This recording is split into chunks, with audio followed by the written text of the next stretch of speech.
శత్రువు దగ్గర రాలేడన్నో ఆయుధం తన్ను ముట్టుకోవడానికే భయపడుతుందన్నో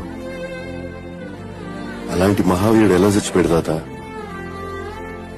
కత్తి వేటు కన్నా పల్లెం పోటు కన్నా దారుణమైనది వెన్నుపోటు మహేంద్ర. ఎవరు తాత? ఎవరు? సాయచ్చే